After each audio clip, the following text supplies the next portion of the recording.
नमस्कार, आप देख रहे हैं लाइव सिटीज़। मैं हूं आपके साथ सौरभ राज। एनडीए में अभी सीट शेयरिंग नहीं हुई है, लेकिन जो चिराग पासवान को लेकर सस्पेंस था कि क्या चिराग पासवान एनडीए छोड़ करके महागठबंधन की ओर जाएंगे, उसके ऊपर से सस्पेंस खत्म हो गया है। आपको बता दें कि चिराग पासवान ने साफ साफ बता दिया है कि वो एनडीए में ही रहेंगे और आगामी लोकसभा चुनाव एनडीए के अंदर रह करके लड़ेंगे। अभी सीट शेयरिंग के ऊपर बातचीत चल रही है, क्योंकि बिहार एनडीए में काफ़ी ज़्यादा भीड़ है। नीतीश कुमार भी हैं, बीजेपी, चिराग पासवान, उपेंद्र कुशवाहा, जीतन राम मांझी और मुकेश सहनी भी लाइन में लगे हुए हैं। लेकिन पिछले कई दिनों से जो चिराग पासवान के ऊपर खबरें चल रही थी कि चिराग पासवान नाराज़ चल रहे हैं, बीजेपी और जेडीयू से संतुष्ट नहीं हो रहे हैं, जिस तरीके से सीट शेयरिंग को लेकर के मामला है जो लेट हो रही है। लेकिन चिराग पासवान को अब बीजेपी ने मना ली है। आज दिल्ली में चिराग पासवान ने बीजेपी के राष्ट्रीय अध्यक्ष जेपी नड्डा से मुलाकात करके ये साफ बता दिया है कि वो एनडीए में ही रहेंगे और आने वाले समय में सब कुछ फाइनल हो जाएगा, चिराग पासवान को कितने सीटें एनडीए में मिलेगी।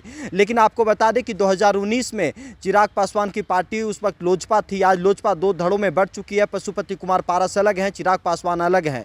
लेकिन 2019 में बीजेपी, जेडीयू और लोजपा एक साथ मिलकर के 40 सीटों के ऊपर चुनाव लड़ी थी और वहाँ पे 40 में से 39 सीट एनडीए के खाते में आई थी। और 2024 में भी एनडीए का जो स्वरूप है वो 2019 से इतर है। 2019 से बिल्कुल 2024 में बदल चुका है, क्योंकि 2019 में एनडीए के अंदर सिर्फ 3 दलें थीं, लेकिन 2024 में काफ़ी ज़्यादा भीड़ है।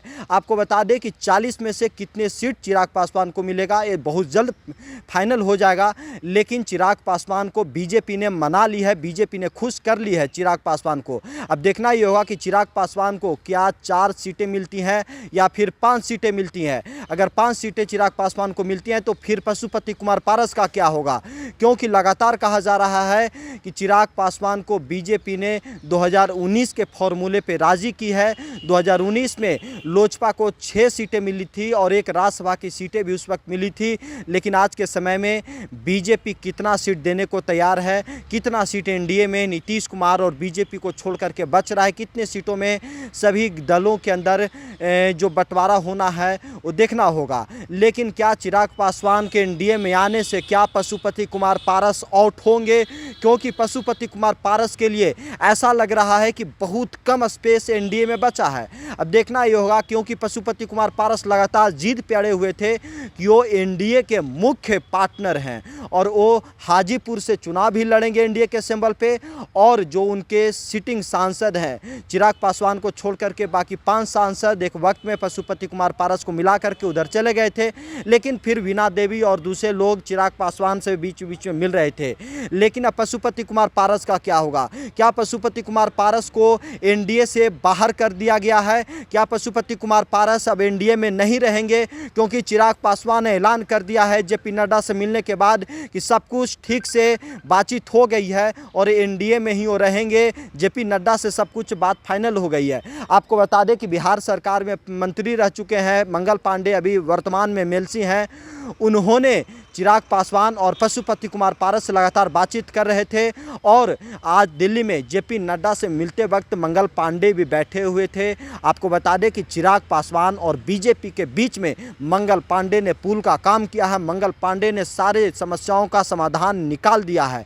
लेकिन पशुपति कुमार पारस और उनके साथ जो सांसद हैं, नवादा से सांसद चंदन सिंह, खगड़िया से सांसद महबूब अली कैसर, उन लोगों का क्या होगा? क्या पशुपति कुमार पारस महागठबंधन में अब रास्ता तलाशेंगे या फिर कुछ और उनका कुछ अलग स्टैंड होगा? लेकिन चिराग पासवान ने साफ साफ ऐलान किया है कि वो एनडीए में है और एनडीए में आगामी लोकसभा चुनाव लड़ेंगे। और पशुपति कुमार पारस को लेकर के अब सस्पेंस काफ़ी ज़्यादा बन गया है, क्योंकि चिराग पासवान की एंट्री से क्या पशुपति कुमार पारस आउट होने जा रहे हैं। आपको बता दें कि नीतीश कुमार भी मजबूती से एनडीए में वापसी किए हैं, जो उनका रिटर्न कह सकते हैं कि जो एनडीए में उनकी पार्टी की जो कह सकते हैं वापसी हुई है, उसके बाद से कहा जा रहा है कि बीजेपी नीतीश कुमार को नाराज़ नहीं करेगी। ऐसे में देखना ये होगा कि जेडीयू को एनडीए में कितने सीटें मिलती है। क्या नीतीश कुमार को 16 सांसद जो वर्तमान में उनके हैं, क्या 16 के 16 सीट नीतीश कुमार को मिल जाएंगे? आपको बता दें कि अभी सीट शेयरिंग के अंतिम रूप के ऊपर कह सकते हैं कि बिल्कुल लास्ट मोमेंट पे बातचीत चल रही है, क्योंकि बिहार में 40 सीट हैं और यहाँ पे अब जो कह सकते हैं कि नए जो एनडीए के अंदर दल आए हैं उसमें जीतन राम मांझी भी हैं, उपेंद्र कुशवाहा भी हैं और मुकेश सहनी भी आना चाहते हैं। अगर मुकेश सहनी को सही सीट मिल जाए, उनके मन मुताबिक सीटें मिल जाएँ तो वो एनडीए में आ जाएंगे। लेकिन अभी चिराग पासवान ने ऐलान किया है, अब देखना ये होगा कि चिराग पासवान के ऐलान करने के बाद पशुपति कुमार पारस क्या बोलते हैं, पशुपति कुमार पारस क्या स्टैंड लेते हैं, क्या पशुपति कुमार पारस अब महागठबंधन का रास्ता तलाशेंगे, क्योंकि हाजीपुर सीट चिराग पासवान की जिद थी और ऐसा लग रहा है कि बीजेपी ने चिराग पासवान की मांगों को मान ली है और हाजीपुर मिलना तय नज़र आ रहा है। लेकिन आपको बता दें कि चिराग पासवान के हाजीपुर लड़ने से क्या पशुपति कुमार पारस जो एक सम्मान को लेकर के बातें कर रहे थे, उनका लगातार कहना था कि लड़ाई अब सम्मान की लड़ाई है, वो हाजीपुर किसी भी कीमत पे नहीं छोड़ेंगे। उनके भाई रामविलास पासवान ने अंतिम समय में पशुपति कुमार पारस को 2019 में वहां से चुनाव लड़ाया था। अब ये देखना होगा कि चिराग पासवान हाजीपुर से लड़ते हैं तो फिर जमुई का क्या होता है, और उनके भाई प्रिंस राज मौजूदा समय में समस्तीपुर से सांसद हैं, क्या वो एनडीए में रहेंगे या फिर एनडीए से वो भी बाहर जाएंगे। क्योंकि बीजेपी ने काफ़ी ज़्यादा कह सकते हैं कि जो कंट्रोवर्सी थी दोनों चाचा भतीजा के बीच में, एक तरीके से कह सकते हैं कि बीजेपी ने फाइनल डिसीजन ले लिया है और वो फाइनल डिसीजन चिराग पासवान के पक्ष में दिख रहा है और ऐसा लग रहा है कि अब चिराग पासवान एनडीए के पार्ट बन करके हाजीपुर लड़ने के लिए उतर चुके हैं। और देखना ये होगा कि हाजीपुर के बाद क्या अगला उनका जो कह सकते हैं जो चिराग पासवान की जो मांगे थी, जमुई के अलावा नवादा हो या फिर समस्तीपुर, वैशाली और खगड़िया, क्या इन 6 में से कितने सीटें चिराग पासवान को मिलती है। आज के समय में चिराग पासवान जमुई से सांसद हैं, लेकिन उनका कहना है कि चिराग पासवान को जिस तरीके से बीजेपी मना रही है, बीजेपी लगातार चिराग पासवान से संपर्क में थी, कहा जा रहा है कि चिराग पासवान के एक मांगों को बीजेपी ने मानी है। अब देखना ये होगा कि नीतीश कुमार क्या पशुपति कुमार पारस को बचाते हैं, क्योंकि जब चिराग पासवान बागी हुए थे, जब एनडीए 2020 में जब उन्होंने एनडीए छोड़ा था, अकेले विधानसभा चुनाव में जेडीयू के खिलाफ में और कई सीटों पे बीजेपी के कैंडिडेट के खिलाफ भी उन्होंने उम्मीदवार उतारा था।